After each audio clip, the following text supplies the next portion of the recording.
जय हिंद साथियों। आज कागजात के बारे में यानी डॉक्यूमेंट्स के बारे में बात करेंगे। जो भी बहन बिहार पुलिस में जिनका रिजल्ट हुआ है, अभी भी आपके पास टाइम है। यदि कोई कागजात आपका अभी नहीं बना है तो आप अपने कागजात को सबसे पहले तो ठीक करें, क्योंकि हथियार है और चलाने के लिए गोली है, ये नहीं डालने के लिए उसमें। आपका रिजल्ट हो गया, मैं मानता हूँ। हालांकि डॉक्यूमेंट्स में मैं आप लोगों को मैं बताना चाहता हूँ, यदि किसी का डॉक्यूमेंट्स गुम हो गया है या किसी कारणवश आप उस दिन फिजिकल देने आते हैं, भगवान न करे कभी किसी के साथ ऐसा हो, हादसा हो कि कभी किसी का बैग कहीं छूट जाता है, अक्सर हम लोग देखते हैं, सुनते हैं, कभी किसी का डॉक्यूमेंट्स गुम हो जाता है, तो क्या आपको भर्ती में दौड़ने दिया जाएगा? बिल्कुल। क्या आपका रिपोर्टिंग टाइम 8 बजे है और आप उस दिन नहीं पहुंच पाते हैं किसी कारणवश और बहुत लेट हो जाता है, फिर आपको क्या शाम तक दौड़ाया जाएगा उस दिन?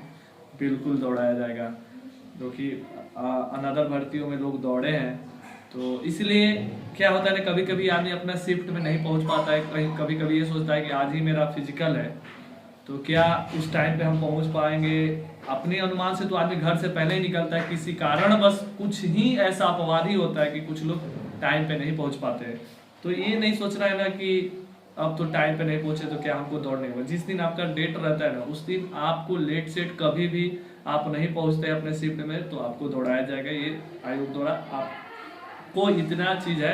हालांकि अब ये नहीं अपना दिमाग लगाना है ना कि आप बहुत सारे लड़के क्या होता है ना, पहुंचने के बाद दिमाग लगाता है मेरे बैच का लड़का ये है, वो तेज दौड़ता है तो उसके शिफ्ट में दौड़ेंगे, ये किसी के शिफ्ट में कभी हो सकता है कि नहीं भी दौड़ाए तो क्या करिएगा। तो हालांकि पिछला बार ऐसा हुआ था कि एक लड़का को दौड़ाया गया था इवनिंग में, क्योंकि हमारे ही दिन उसका भी शिफ्ट था। तो हमको ये बात अभी भी जहन में है और उनका नाम भी हिमांशु था। मैं साथियों डॉक्यूमेंट्स के बारे में आप सभी को विस्तृत रूप से बताऊंगा कि क्या गलती किए हैं तो आपका अभी भी यदि रिजल्ट हुआ है तो आप नौकरी इस रेस से ही बाहर हैं। एक बस फॉर्मेलिटी पूरा होगा कि आप दौड़ने जाएंगे और इसके बाद कुछ पूरा नहीं होने वाला है। पहला चीज, हम ओबीसी है, हम ईबीसी है, हम जनरल हैं। आप जिस भी कैटेगरी में आते हैं और आपने कैटेगरी नॉलेजमेंट में गलत है, आपका नॉलेजमेंट में गलत है तो आप रेस से बाहर हैं।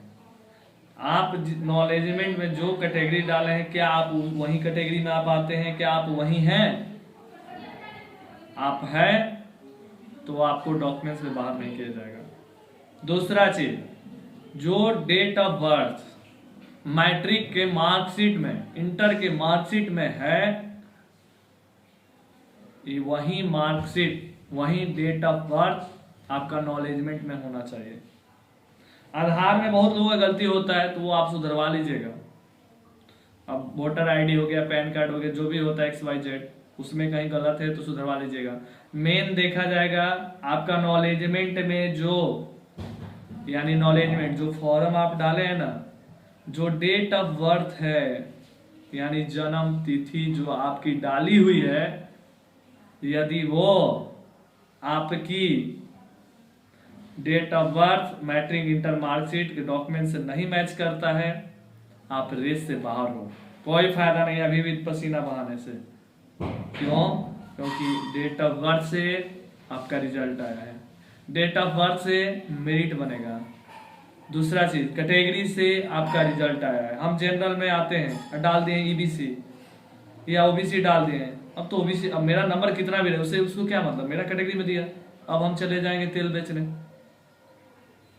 यानी कैटेगरी वाइज रिजल्ट होता है, कैटेगरी वाइज मेरिट बनता है। और ये आप सोचते हैं कि अरे मेरा कैटेगरी चेंज हो गया है तो हम ये बनवा लेंगे, ये कर लेंगे, कर लेंगे, बेटा इतना आसान नहीं है, बहुत सारा वेरिफिकेशन है। तो आप रेस से बाहर हो।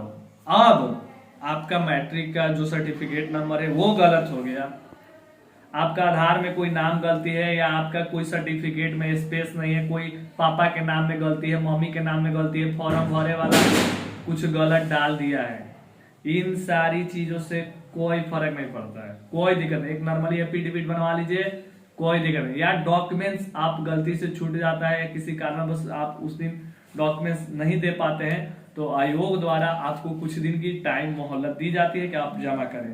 अब ये रहा कि बहुत सारे भाई EWS वाले खासकर सुनेंगे जो जनरल कैटेगरी से आते हैं, कौन कौन से कागजात चाहिए हर कैटेगरी वाइज मैं बताऊंगा।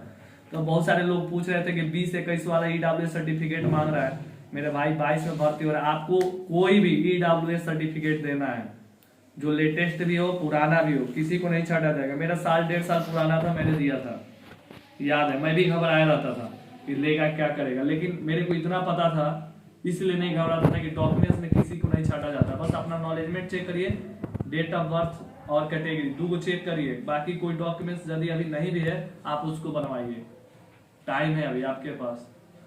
अगली बात मेरी ध्यान से सुनेंगे, कोई भी ईडब्ल्यूएस जो भाई जनरल वाले होंगे, ईडब्ल्यूएस यदि वो फॉर्म में डाले तो ईडब्ल्यूएस सर्टिफिकेट,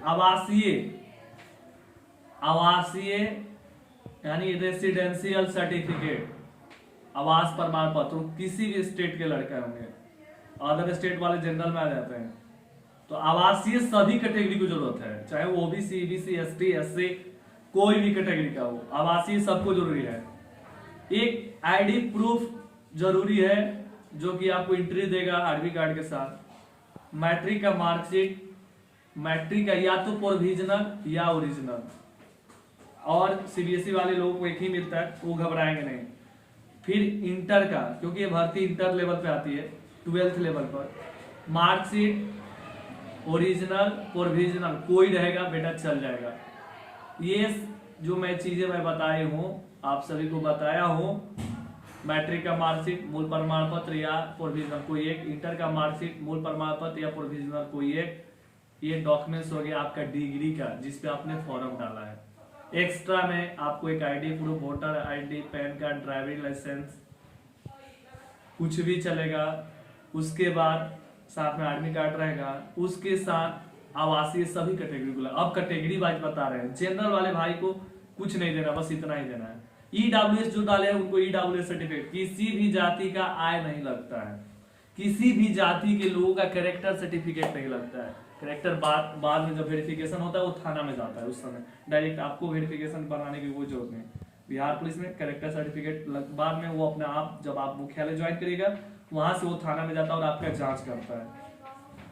ये हो गई। अब बात करते हैं ओबीसी के लिए, तो ओबीसी वाले के लिए ओबीसी सर्टिफिकेट लगा। ईबीसी में creamy layer, non creamy layer जो होता है वो लगेगा, और जो एससी एसटी में आते हैं जो उनका कैटेगरी सर्टिफिकेट होता है, यही डॉक्यूमेंट्स लगते हैं। इसके सिवा यदि आपका कोई फॉर्म भरते समय किसी, जो भी भाई फॉर्म भरे उसमें कोई नाम में मिसस्पेल्ड है, कोई अंक नहीं है, कोई स्पेस नहीं है, हेन तेन बहुत सारी बातें तरह तरह की रहती है, तो इन बातों से अब आपको घबराना नहीं होगा। मैं बहुत विस्तृत जानकारी दिया हूँ, फिर भी कोई आपको कुछ त्रुटि रही होगी तो मैं फिर आपको एक और वीडियो फिजिकल नोटिस से पहले दे दूंगा। जय हिंद, वंदे मातरम। सभी भाइयों को राम राम, बहुत सारी शुभकामनाएं। ऐसे हंसते रहिए, मुस्कुराते रहिए, अपने सपने के साथ अपने मम्मी के सपने को पूरा करिए। जय हिंद।